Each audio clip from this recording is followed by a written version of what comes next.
कटू आहे पण सत्य आहे. बुद्ध देव नव्हता, धोका होता, धोका. म्हणून त्याला देव बनवलं गेलं. मूर्ती ठेवली, विचार काढून टाकला. ही बुद्धाची केलेली चोरी. बुद्धाला पूजेत अडकवलं कारण त्याचा विचार सत्तेला जड होत होता. प्रश्न विचारणारा बुद्ध नको म्हणून त्याची शांत मूर्ती तयार केली. बुद्ध नष्ट झाला नाही, त्याचं ब्राह्मणीकरण करण्यात आलं. बुद्धाचा मुखवटा चालतो पण बुद्धाचा विचार नको. बुद्ध म्हणजे देव नाही, जात मोडणारी आग आहे, आग. कॉपी पेस्ट देव मान्य आहे पण मूळ बुद्ध मान्य नाही.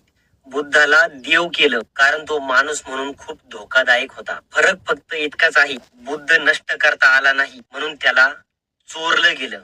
रूप बदललं, नाव बदललं, तत्व झाकलं आणि कॉपी पेस्ट केलं. जर बुद्धाला बुद्ध म्हणूनच ठेवलं असतं, पूजलं असतं तर करुणा धर्म झाला असता, अहिंसा शक्ती बनली असती आणि समता ही संस्कृती बनली असती. ते नको होतं.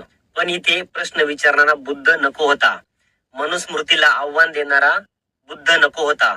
म्हणून बुद्धाची मूर्ती ठेवली पण विचार काढून टाकला. आम्हाला मूर्ती नकोय, आम्हाला बुद्धाचा विचार हवाय, विचार. आम्हाला कर्मकांड नकोय, आम्हाला करुणा, प्रज्ञा आणि समता हवी आहे. बुद्ध कोणाच्या मंदिरात बंद नाही, तर तो माणसाच्या माणूसपणात जिवंत आहे आणि तो राहणार. नमो बुद्धाय, जय शिवराय, क्रांतिकारी, जय भीम.